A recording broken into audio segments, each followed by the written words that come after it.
Sistem beregu dalam kepanduan.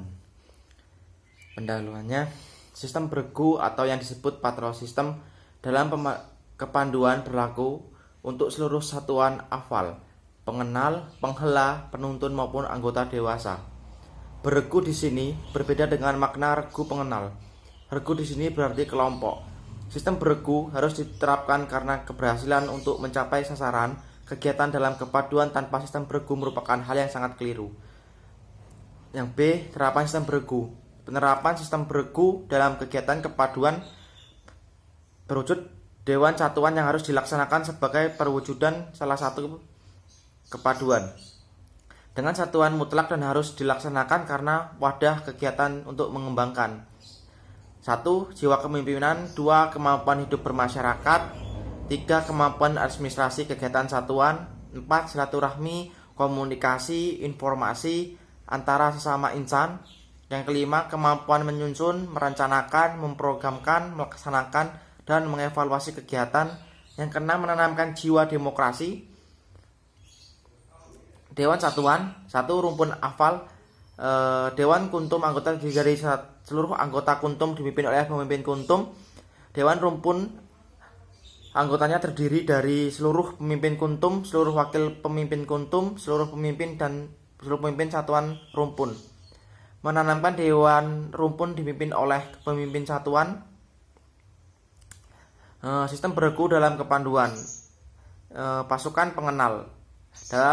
Dewan regu anggotanya terdiri dari seluruh anggota regu dipimpin oleh pemimpin regu dan wakilnya. Dewan pasukan atau dewan pengenal anggotanya terdiri dari seluruh pemimpin regu dan seluruh pasukan pengenalnya. Sidang dewan dipimpin oleh salah satu dan seluruh wakil pemimpin satuan mendampingi tetapi mempunyai hak veto. Dewan kehormatan mengenal anggotanya terdiri dari seluruh pemimpin regu dan pemimpin satuan atau pemimpin pasukan. Sidang dipimpin oleh pemimpin satuan. Sistem beregu dalam kepanduan. Kerabat penghela. Dewan ikhwan atau ihwat terdiri dari sistem anggota ihwat atau ikhwan. Pemimpin pengurus dewan kerabat dijabat oleh anggota yang telah dilantik dan sebaliknya. Dewan kerabat dipimpin salah satu anggota yang terpilih, sidang dipimpin oleh pemimpin dewan. Pemimpin satuan kerabat tidak harus hadir dalam sidang-sidang, cukup sebagai konsultan dan fasilitator bila diperlukan. 4. Kafilah penuntun. Kafilah sampai saat dibentuknya belum jelas pola pembinaannya. Tugas dewan satuan. Dewan kuntum, dewan regu, dewan ikhwat akhwat membahas kegiatan sehari-hari. Dewan rumpun, dewan pasukan, dewan kerabat menyusun, merencanakan, memprogramkan pelaksanaan kegiatan, mengadakan penilaian atau evaluasi semua pelaksanaan kegiatan, menjalankan dan mengamalkan semua keputusan dewan, mengelola administrasi semua kegiatan satuan. Keputusan dewan dibuat secara demokratis. Tujuan dewan kehormatan. Yang pertama, membahas proses pemilihan pandu. Yang kedua, membantu proses pemilihan dan pelantikan pemimpin satuan. Yang ketiga, membahas tentang pemberian penghargaan atas prestasi seorang pandu. Yang keempat, membahas tentang tindakan atas pelanggaran kode kehormatan HW. Yang kelima, membahas tentang rehabilitasi anggota satuan.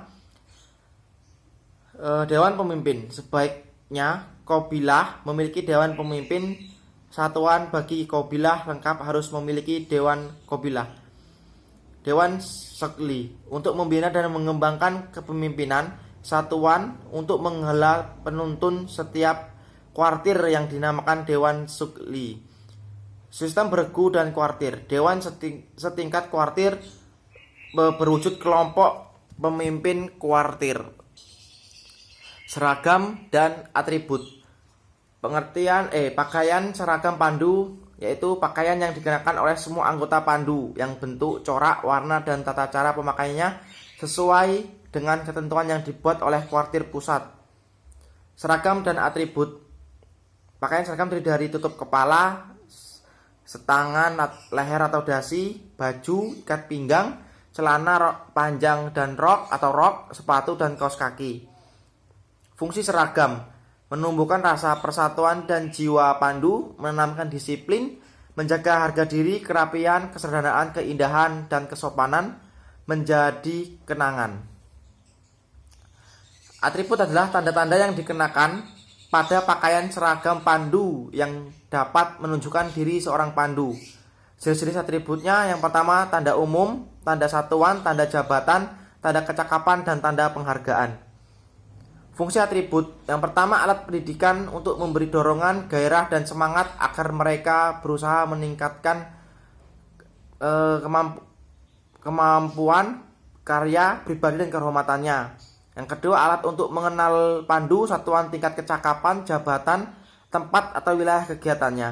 Yang ketiga tanda pengakuan dan pengesahan keanggotaan, tingkat kecakapan, serta pemberian tanggung jawab, kewajiban, dan hak.